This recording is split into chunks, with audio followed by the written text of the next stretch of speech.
Well, thanks everyone for joining us back. Now, this next recipe we're gonna do, Dean, I love the name. Hoppin' John. Hoppin' John, I love that. Does the recipe get you hopping? Yeah, it does get me hopping. It does, absolutely. You're already hopping, Yes, and this yes, one gets yes. him hopping even more so. It's a classic Southern dish of rice and peas. All right, well, let's do it. Show us what we need to do. How do we get started? All right, so this one has a lot of ingredients here. So the first couple things we have is we're using, these are yellow eye peas.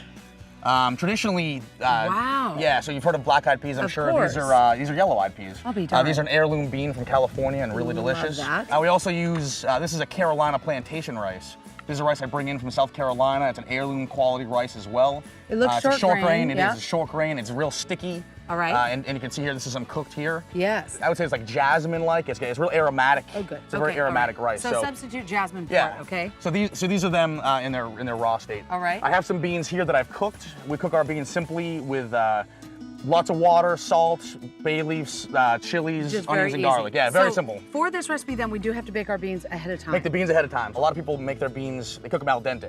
I think the thing these days is al dente, but Southern beans are not al dente. Mashed potatoes. Yeah, these kind of beans especially, they should be creamy. Okay, They should be cooked to the point of creaminess. Now, not overcooked where they're exploding, but they're nice and creamy. Okay, perfect. There's a fine line. Exactly. All right. The other tip is this. This rice here is a real sticky rice. We don't cook it traditionally, like its ratio of water to rice.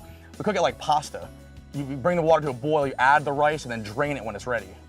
So it keeps it really fluffy and light. Yes. Otherwise, it's really sticky. Can you do that with most rice? You can.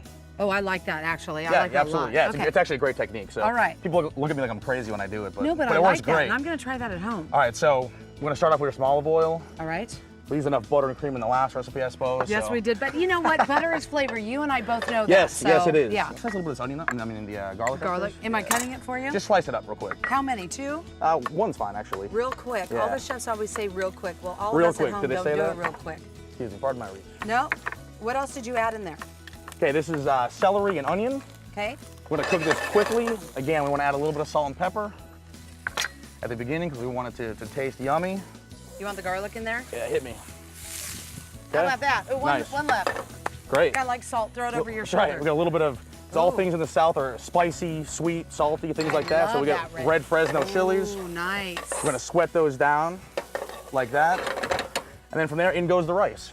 That's it. Nice That's and it. easy. Okay. Rice goes in.